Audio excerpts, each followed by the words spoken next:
ആകാശവാണി.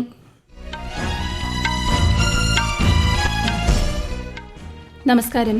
വാർത്തകൾ വായിക്കുന്നത് അഞ്ജു പ്രഭ.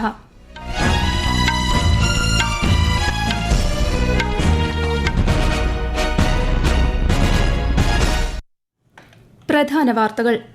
കേരളം, അസം, പുതുച്ചേരി എന്നിവിടങ്ങളിലെ നിയമസഭാ തെരഞ്ഞെടുപ്പിനുള്ള നാമനിർദ്ദേശ പത്രികകൾ പിൻവലിക്കുന്നതിനുള്ള സമയപരിധി ഇന്ന് അവസാനിക്കും.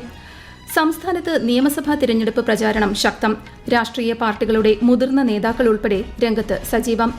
പശ്ചിമേഷ്യൻ രാജ്യങ്ങൾക്കെതിരെയുള്ള ഇറാൻ ആക്രമണങ്ങൾ അന്താരാഷ്ട്ര നിയമങ്ങളുടെ ലംഘനമെന്ന് ഐക്യരാഷ്ട്രസഭ. യുദ്ധം അവസാനിപ്പിക്കാൻ നയതന്ത്ര ചർച്ചകൾ അനിവാര്യമെന്ന് UN secretary general Antonio Guterres. വിദേശകാര്യമന്ത്രി എസ് ജയശങ്കറിന്റെ 2 ദിവസത്തെ ഫ്രാൻസ് സന്ദർശനത്തിന് ഇന്ന് തുടക്കം. ആന്ധ്രാപ്രദേശിൽ സ്വകാര്യ ബസ് ടിപ്പറുമായി കൂട്ടിയിടിച്ച് 13 പേർ മരിച്ചു.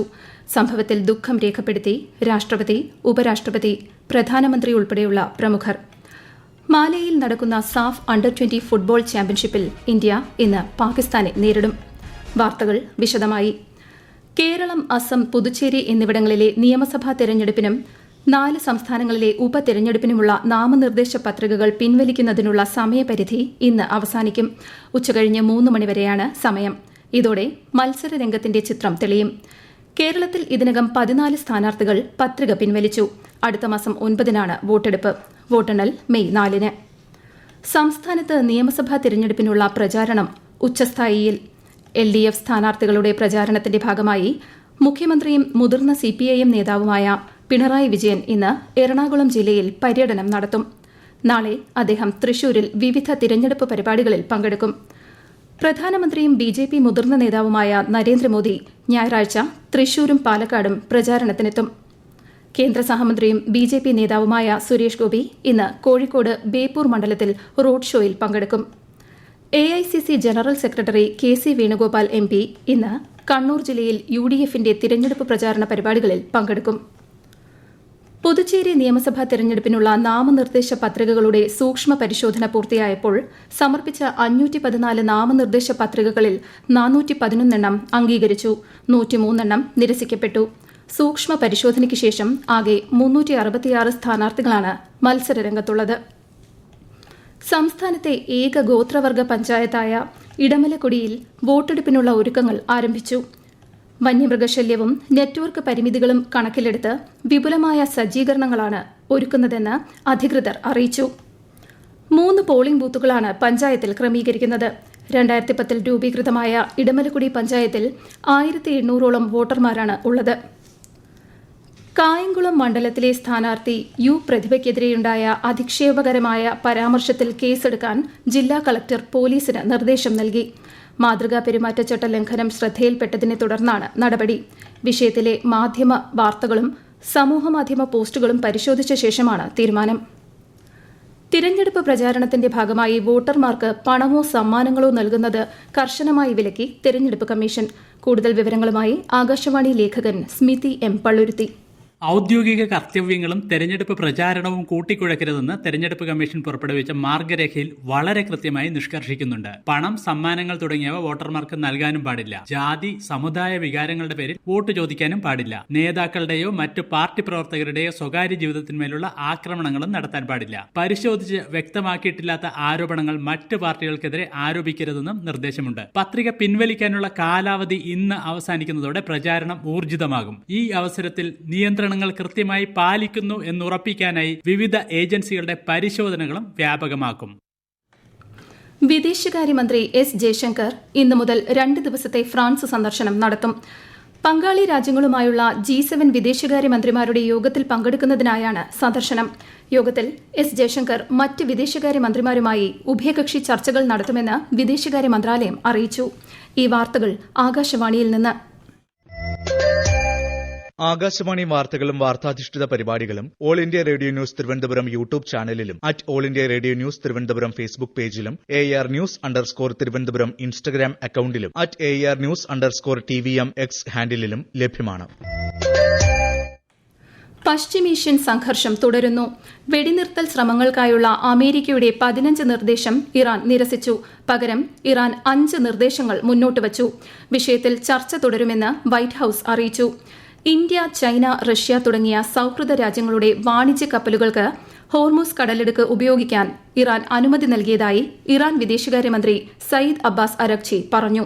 അതേസമയം പശ്ചിമേഷ്യൻ സംഘർഷം സംബന്ധിച്ച സർവകക്ഷി യോഗത്തിൽ പ്രതിപക്ഷ പാർട്ടികൾ സർക്കാരിന് പൂർണ്ണ പിന്തുണ ഉറപ്പു നൽകിയതായി കേന്ദ്ര പാർലമെന്ററി കാര്യമന്ത്രി കിരൺ റിജിജു പറഞ്ഞു. UAE, Kuwait, Bahrain, Oman, Qatar, Saudi Arabia, Jordan എന്നിവയെ ലക്ഷ്യം വെച്ചുള്ള ഇറാന്റെ ആക്രമണങ്ങൾ അന്താരാഷ്ട്ര നിയമങ്ങളുടെ ലംഘനമാണെന്ന് ഐക്യരാഷ്ട്രസഭ മനുഷ്യാവകാശ സമിതി. അതേസമയം അമേരിക്ക മുന്നോട്ടുവച്ച നിർദ്ദേശങ്ങൾ ഇറാൻ നിരസിച്ചത് പശ്ചിമേഷ്യയിലെ വെടിനിർത്തൽ ശ്രമങ്ങൾക്ക് തിരിച്ചടിയായി. വിശദാംശങ്ങളിലേക്ക്. ഇറാൻ നടത്തുന്ന പ്രത്യാക്രമണങ്ങൾ പശ്ചിമേഷ്യയുടെ സമാധാനത്തിനും സുരക്ഷയ്ക്കും ഭീഷണിയാണെന്ന് ഐക്യരാഷ്ട്രസഭ മനുഷ്യാവകാശ സമിതി ആരോപിച്ചു. ദുരിതബാധിതർക്ക് ഉടനടി നഷ്ടപരിഹാരം നൽകണമെന്ന് ഇറാനോട് ആവശ്യപ്പെടുന്ന പ്രമേയം ജനീവയിൽ ചേർന്ന ഐക്യരാഷ്ട്രസഭ മനുഷ്യാവകാശ സമിതിയുടെ അടിയന്തര സമ്മേളനം പാസാക്കി. എന്നാൽ അമേരിക്കയുടെ 15ഓളം നിർദ്ദേശങ്ങൾക്ക് പകരം ആക്രമണങ്ങൾ ഉടൻ അവസാനിപ്പിക്കുക, യുദ്ധനഷ്ടപരിഹാരം നൽകുക, ഹോർമുസ് കടലിടുക്കിന് മേലുള്ള ഇറാന്റെ പരമാധികാരം പൂർണ്ണമായി അംഗീകരിക്കുക തുടങ്ങിയ 5 നിർദ്ദേശങ്ങൾ ഇറാന് മുന്നോട്ട് വെച്ചു. ചർച്ചകൾ സജീവമായി തുടരുമെന്ന് വൈറ്റ് ഹൌസ് അറിയിച്ചെങ്കിലും ഇരുപക്ഷവും നിലപാടുകൾ കടുപ്പിച്ചതോടെ പശ്ചിമേഷ്യയിലുടനീളം സംഘർഷം രൂക്ഷമാകുമെന്ന ആശങ്കയിലാണ് ലോകം. News desk, Akashvani. പശ്ചിമേഷ്യയിലെ സംഘർഷങ്ങളിൽ ദരിദ്രരും ദുർബലരുമായ ജനങ്ങളാണ് ഏറ്റവും ബാധിക്കപ്പെടുന്നതെന്ന് മുന്നറിയിപ്പ് നൽകി ഐക്യരാഷ്ട്രസഭ സെക്രട്ടറി ജനറൽ ആന്റോണിയോ ഗുട്ടറസ്. യുദ്ധം ഉടനടി അവസാനിപ്പിക്കണമെന്നും നയതന്ത്ര ചർച്ചകളും അന്താരാഷ്ട്ര നിയമങ്ങൾ പാലിക്കുകയുമാണ് പ്രതിസന്ധിക്ക് പരിഹാരമെന്നും അദ്ദേഹം പറഞ്ഞു. LPG ചാർജ്, ഇന്ധനച്ചെലവ് തുടങ്ങിയവയുടെ പേരിൽ ഉപഭോക്താക്കളിൽ നിന്ന് അധിക തുക ഈടാക്കരുതെന്ന് കേന്ദ്ര ഉപഭോക്തൃ സംരക്ഷണ അതോറിറ്റി ഹോട്ടലുകൾക്കും റെസ്റ്റോറന്റുകൾക്കും നിർദ്ദേശം നൽകി. ഉപഭോക്താക്കളുടെ താൽപര്യങ്ങൾ സംരക്ഷിക്കപ്പെടണമെന്നും നിയമലംഘനം ഉചിതമായി കൈകാര്യം ചെയ്യുമെന്നും അതോറിറ്റി അറിയിച്ചു. 1915 എന്ന നമ്പറിൽ വിളിച്ചോ NCH മൊബൈൽ ആപ്പ് വഴിയോ ജാഗ്രതി പോർട്ടൽ വഴിയോ ഉപഭോക്താക്കൾക്ക് പരാതി നൽകാം. ആന്ധ്രാപ്രദേശിൽ ഇന്ന് പുലർച്ചെ സ്വകാര്യ ബസ് ടിപ്പറുമായി കൂട്ടിയിടിച്ച് 13 പേർ മരിച്ചു. 22 പേർക്ക് പരിക്കേറ്റു. 3 പേരുടെ നില ഗുരുതരമാണ്. മർക്കപുരം ജില്ലയിലെ റായവാരത്തിന് സമീപമാണ് അപകടം. ബസ് പൂർണ്ണമായും കത്തിനശിച്ചു. 35 പേർ ബസ്സിൽ ഉണ്ടായിരുന്നു. സംഭവത്തിൽ രാഷ്ട്രപതി ദ്രൌപദി മുർമു, ഉപരാഷ്ട്രപതി CP രാധാകൃഷ്ണൻ, പ്രധാനമന്ത്രി നരേന്ദ്രമോദി, മുഖ്യമന്ത്രി N ചന്ദ്രബാബു നായിഡു തുടങ്ങിയവർ ദുഃഖം രേഖപ്പെടുത്തി. അപകടത്തിൽ മരിച്ചവരുടെ കുടുംബാംഗങ്ങൾക്ക് പ്രധാനമന്ത്രിയുടെ ദുരിതാശ്വാസ നിധിയിൽ നിന്ന് 2 ലക്ഷം രൂപയും പരിക്കേറ്റവർക്ക് 50,000 രൂപയും നഷ്ടപരിഹാരം പ്രഖ്യാപിച്ചു. രാജ്യത്തെ ജനങ്ങൾക്ക് രാമനവമി ആശംസകൾ നേർന്ന് രാഷ്ട്രപതി ദ്രൌപദി മുർമു. സത്യം, നീതി, ധർമ്മം എന്നിവയുടെ പാത പിന്തുടരാൻ ശ്രീരാമന്റെ ഇതിഹാസ ജീവിതയാത്ര വഴികാട്ടിയാകട്ടെയെന്ന് രാഷ്ട്രപതി സന്ദേശത്തിൽ പറഞ്ഞു.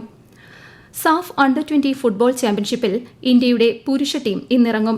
മാലെയിൽ നടക്കുന്ന മത്സരത്തിൽ പാകിസ്ഥാനാണ് എതിരാളികൾ. ശനിയാഴ്ച നടക്കുന്ന 2ാം മത്സരത്തിൽ ഇന്ത്യ ബംഗ്ലാദേശിനെ നേരിടും.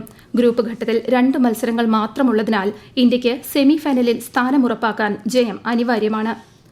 പശ്ചിമബംഗാളിലും സിക്കിമിലും നാളെ വരെ കനത്ത മഴയ്ക്കും ഡൽഹി, പഞ്ചാബ്, ഹരിയാന, ചണ്ഡീഗഡ്, ഹിമാചൽ പ്രദേശ്, ലഡാക്ക്, ജമ്മുകശ്മീർ എന്നിവിടങ്ങളിൽ അടുത്ത 3 ദിവസത്തേക്ക് ശക്തമായ കാറ്റിനും ഇടിമിന്നലിനും സാധ്യതയുണ്ടെന്ന് കേന്ദ്ര കാലാവസ്ഥാ വകുപ്പ്. തീരദേശ കർണാടക, കൊങ്കൺ, ഗോവ, മഹാരാഷ്ട്ര, വടക്ക് കിഴക്കൻ സംസ്ഥാനങ്ങൾ എന്നിവിടങ്ങളിലും ഈ മാസം 28 വരെ ശക്തമായ കാറ്റിനും ഇടിമിന്നലിനും സാധ്യതയുണ്ട്.